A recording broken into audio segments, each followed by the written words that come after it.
supposedly the limit of your cash advance should be at least at most 5 million, correct? Yes, sir. And how much in cash advances was given to you in the period May 4 to May 6 of 2022? 76 million, Your Honor. So a 5 million limit maximum, yet you were given a cash advance of 76 million. In totality, Your Honor. In totality? Yes, In a span of how many days? May 4 and May 6. May 4 and May 6. Chair, Thank you po. just please sit muna. Ang tanong lang dito, are we done with Miss Bungkad? Miss Bungkad, hindi pa tayo tapos ha. But it's related. At least I'm thankful, I'm grateful to you that you answered directly that you don't have the capacity to reimburse the 75% of what you have cash advance, which is 7.5 million. But magtatanong pa po kami in the next proceeding hearings para dun sa mga detalye. Thank you po. Thank you. Hello, Miss Mabasa Perlita. Yes, Your Honor. Can you state for the record what's your position and in the provincial government? Yes, I'm Perlita Lucia Mabasa, the Provincial Agriculturist of the Province of Cagayan. Provincial agriculturist. And what's your salary grade? Grade 26, Your Honor. Grade 26. And you have how much in bond have you put up? According to my records from the Treasury, it's 1.5 billion, Your Honor. 1.5 million. And similarly to Ms. Bungkad, supposedly the limit of your cash advance should be at least at most 5 million, correct? Yes, sir. And how much in cash advances was given to you in the period May 4 to May 6 of 2022? 76 million, Your Honor. So a 5 million limit maximum, yet you were given a cash advance of 76 million. In totality, Your Honor. In totality? Yes, Your In a span of how many days? May 4 and May 6. May 4 and May 6. Okay, on May 4, how much was given to you as a cash advance?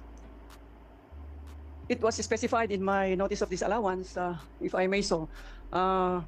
I will not give any comment anymore because I am preparing my answer in my notice of disallowance, Your Honor. Okay, so you're refusing might- to answer this? Yes, it might compromise or influence my answer in my appeal, Your Honor. Okay, so but just for the record, the maximum amount that you should have been given based on your bond, as you stated earlier, was 5 million, yet you were given a cash advance of 76 million and 46,000 in a span of 2 days.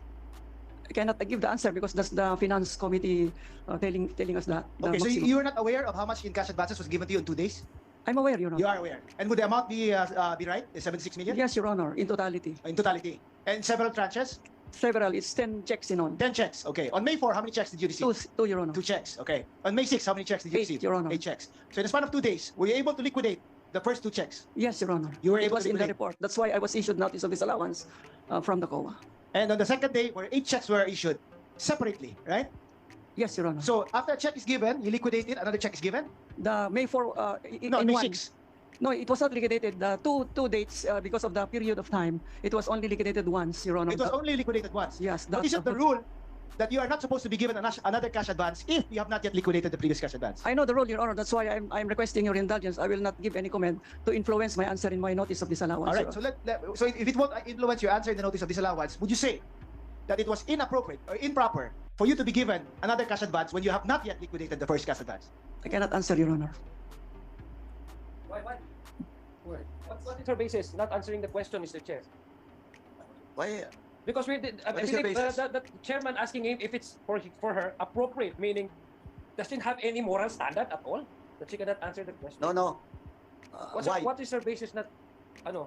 Why? Because Because of my that will compromise? the appeal, my appeal in my notice of disallowance. That's part of the reasons in my appeal, Your Honor. Oh, so what?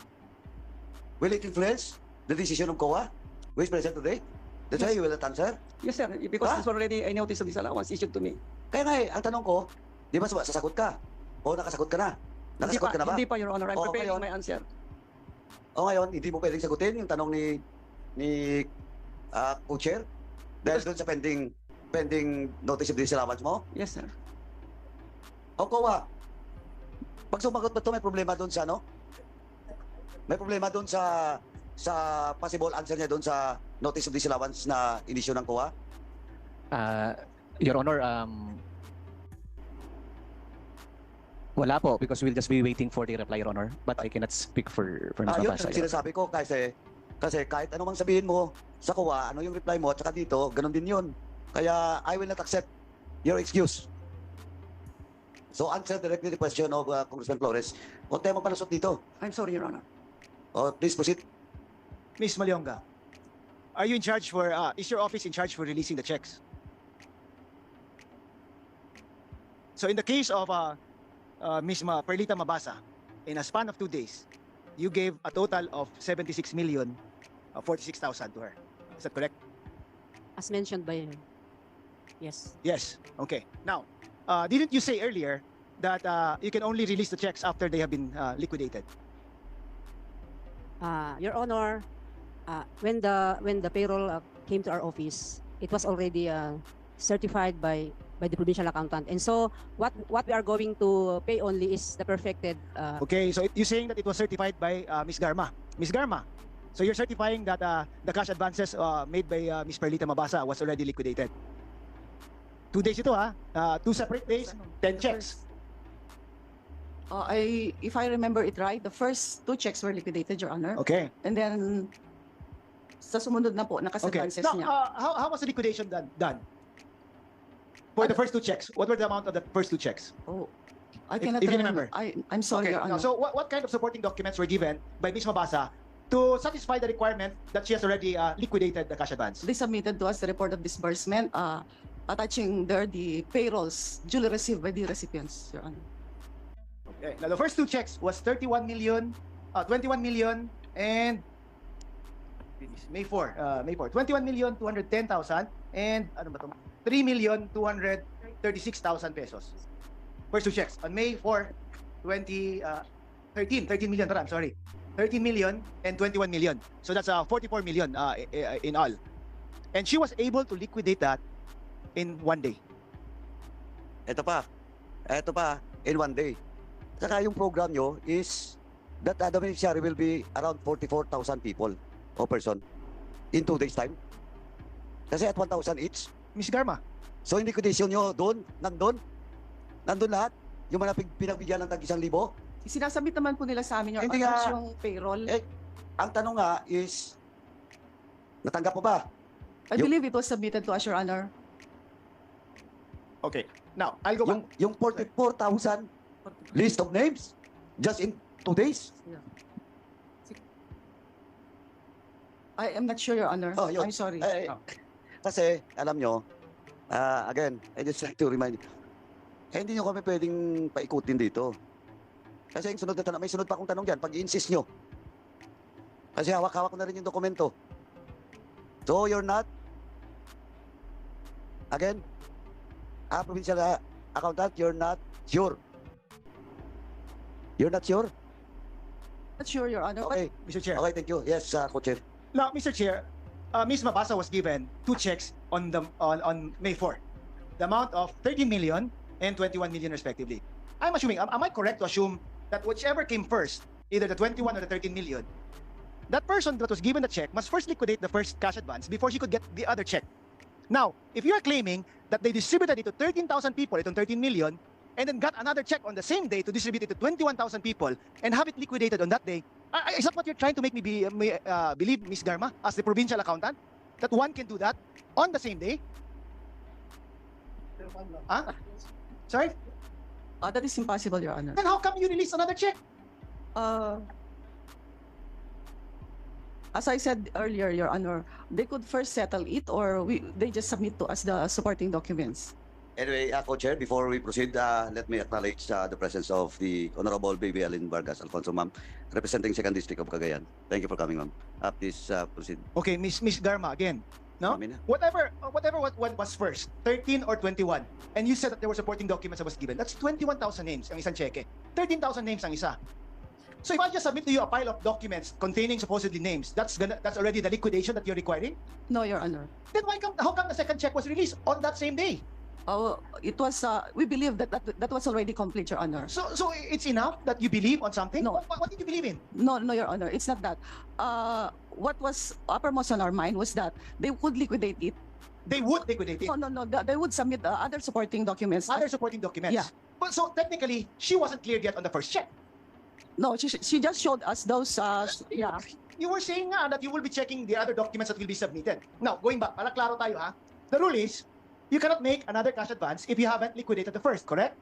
Okay. In 1 day, I don't know which came first, 21 ba or 13? And to be distributed to 13,000 people and 21,000 people respectively. Are you telling this committee that one person can liquidate that amount with that number of people involved on the same day and get another check? No, Your Honor. No. Then why was the second check released? Your Honor, I believe that we were just implementing the PPAs of the province. What is the PPA? I'm sorry. Programs, plans, and activities of the province. And during that time, there was Are you really a not need. bound by law to follow certain requirements before releasing checks. Not the PPA, but law. Sir, may I answer? Yes, go ahead. With due respect to COA, we did not receive any reprimand or what that we were doing that. Actually po kasi dati na kaming nagdi-distribute. Yes, I understand Yes. that, no?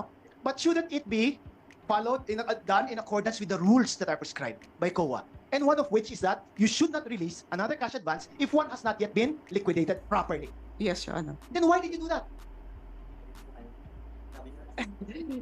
Time is of the essence, Your Honor. And like what I said, Your Honor, hindi pa naman, wala naman po kasi kami natatanggap.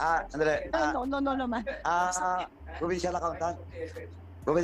Kung Lara, wait, just kung Lara, na malinaw na yung sinabi mo. Kasanayan nyo na, di ba? Sinabi mo. Yeah, Yun ang kalakaran nyo eh. Di ba? Sir, Yun Your ang Honor. kalakaran doon.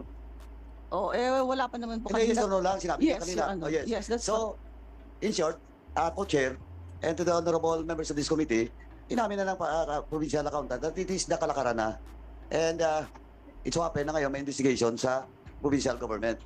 Now, are you done? Good. Now, gusto ko na balikan si provincial agriculturist. Mabasa? Yes, Yes, Miss Mabasa. Tama ba yung 76 million yung ano mo? That's what I know, Your Honor. No, that's what you know. Bakit babalik mo sa akin? Tinatanong kita, tama ba 76 million ang pinaka-advance sa'yo? Yes, Your Honor. Yes. Opo. Okay. Now question. Question ko. Your salary grade 26. 26.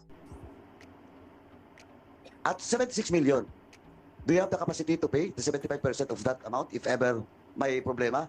No, Your Honor. You cannot pay. Yes. You don't have the capacity. Yes, Your Honor. That is 57 million. Yes, Your Honor. Exactly 57 million of the 75% of the total 76 million. So you don't have the capacity. Yes, Your Honor. Oh, di ganun din. Just like kay O-Chair, just like sa kay Miss Ungkat, they don't have the capacity to pay even the 75% of the total amount being advances by those, by Miss Mabasa. Just to put in the record, Mr. Thank you, Mr. Chair. Ms. Mabasa, when the cash advance was given to you, was it given to you because you were designated to distribute the money? I was given a memorandum order as a special disbursement officer. So you were the one who personally disbursed Disbursed. 34 million in one day. No, Your Honor. Yes, Your Honor. I'm part of it, but there was a task force organized. I was just the team leader of the task force. So you were the team leader of the The task force. of And Tulong. how many people did you have under you? I cannot remember because there has been 5 teams, I think, 5 teams. 5 teams. Teams. All distributing 1,000 pesos to To the beneficiaries. the beneficiaries. And you mentioned earlier that your function is supposedly the municipal agriculturist. Provincial. Provincial. I'm sorry. Provincial. Would that be part of your duties and functions as provincial agriculturist? Yes, Your Honor, because they are my clients too. They are farmers too. We have been hit by the COVID the time. Okay. I understand that. No, but then these 43,000 people that you 34,000 people that you released on that day, were they all farmers? It's not all released, Your Honor, because we returned some of the money. You returned some of the money. How much did you return? It's part of my answer in my Okay. ND, Your Honor. Okay. So would you say that you returned half of it? In the notice of disallowance, it was found out that only 9 million was released to beneficiaries. 9 million was released to the Of the beneficiaries. first check in May Of 4. the first check. And the first check was 31 or 20, 13 or 21? 13 euro. 13. So you distributed the first check to 9,000 people. Yes. And you returned the excess of it to the provincial treasurer? I'm sorry, Your Honor, because that's part of the explanation in my ND, Your Honor. I cannot no longer go beyond that. Okay. Sige. How were you able to get the second check? After the submission of the proper document, Yeah, but when you submitted the proper documents and there was an excessive amount, did you not return the amount together with the documents? I'm sorry, Your Honor. Again, it's part of my answer. So how could you be cleared if you said that there was an excess amount because you were not able to give it all and still receive the second check?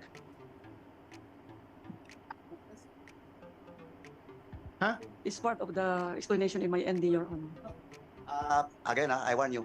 The question is, it will not incriminate you with regards to your answer to COA. And in fact, that is not a case in court. But I have my rights to, Your Honor. What's your right? Please, in That, this, that do you know, I have to answer. are you familiar with the rules of I this am, committee? Your Honor. So what's your right? I have to respect also the Constitutional Commission, it's the COA, that I'm answering you. No, the COA is here. And in fact, the first question that I raised to you was answered by COA.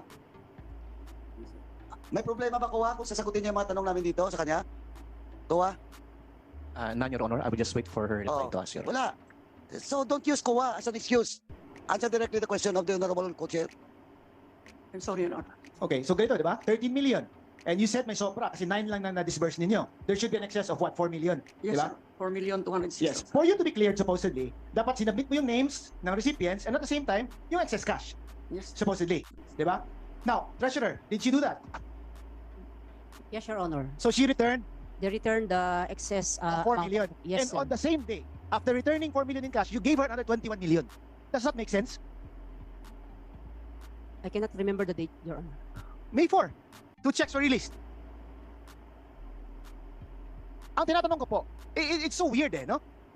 Here, this example lang Mabasa comes to you, gets a 13 million cash advance, supposedly distributes it to 9,000 people, and returns 4 million to you, in excess of the 13 million. And here you go, giving her another 21 million on the same day. Your Honor, gusto ko lang pong i-explain na when a disbursement voucher reaches our office, it is considered as okay and everything po. Who issues the disbursement voucher? Sino mag-issue niyan? It came from, in the provincial government of Cagayan po kasi there are 26 departments. So, yung po mga implementing offices, yun po yung ina-address namin in the treasury. Can someone familiar with the local government help me out on this? Go. Listening, Mr. Chair, if I be allowed, a voucher cannot be perfected without first the obligation request, OBR. My question is, in these vouchers, were there OBRs approved? Because the obligation request, Mr. Chair, will be based on the appropriation ordinance. Mr. Treasurer, Malyonga, answer. Kindly, May mga obligation request ba dito na approved prior sa granting ng cash advance? yes, Your Honor. At tanungin ko yung budget officer, ikaw ang nag-issue ng OBR, obligation request. Your Honor, yung obligation request po manggagaling Yeah, sa I know mga that. Pero dadaan sa'yo. sinecertify ko as to yes, existence that's of correct. available appropriation. Then sinabi kasi nina ni Vice Governor na nabito yung mga items sa appropriation ordinance. Anong basis mo doon sa OBR? Yung isang item po doon sa sinabi ko ang nabito po, Your Honor. Bali yung pag-release po namin kasi yung dito po conditional, hindi po namin dinito yung pag-reduce ng fondo po ng Sabihin ko sa iyo, budget officer, I was also a former Vice Governor. Walang conditional na veto. Di ba, Vice? Yes, Mr. Chair. Ngayon lang ako nakarinig ng conditional veto. Yeah. Ayun nga ang tanong ko, all of this, Mr. Chair, lahat. Last na. So, Mr. Mali Ramirez, yung nagawa. sorry, Kugab. So, Mr. Ramirez, you were the one who issued the voucher. No. No, Your Honor. You were the one who Yung sa obligation Certified. request certified as to existence the of availability or the existence of an ordinance. appropriation. So it all starts from you. Yung 94 po ay 0.5 million na issue po doon sa veto. Yan po yung inapprove ng yung level na inapprove ng Sangguniang Palalawigan po, Your Honor. Anyway, Vice, can you make it clear? Yes, Mr. Alam Chair. ko, Mr. Chair, no? Before Vice, Yeah. please. Walang mangyayari na cash advance kung walang voucher. Walang voucher kung walang OBR. Yes. Wala namang OBR kung walang appropriation ordinance. Yes, Vice. Mr. Chair, ang alam ko po kami po yung nag-approve po ng budget po ng probinsya po yung appropriation ordinance. I don't know what the good budget officer is saying that it is our opinion. But I don't understand, Mr. Chair. Mr. Ramirez, I really hope you know what you're doing, no? Because this will lead somewhere talaga, and it's not gonna lead to somewhere nice, you know, with all the things that you have been doing. But parang, I don't know, Mr. Chair, go ahead. Anyway, ayun na, pati si co-chair ko nalilito na rin sa mga sagot mo, pati si Gov. Anyway, ganito na lang since we have at least 30 minutes to go. And yung kay Miss Mabasa and Mungkad, we just leave it there. Anyway, on the next hearing, all the suspension present today will be invited in the next hearing. Kasi hindi pa kahit kay Perlita, Mabasa, kay Miss Miss Mungkad, hindi pa tayo tapos doon. Kaya ako I advise next hearing, diretso na sagutin nila ng tama kasi habang tumatagal, again, as I've said, I hate to contempt anyone in my committee. But don't force me to ask the members to contempt you on the next hearing.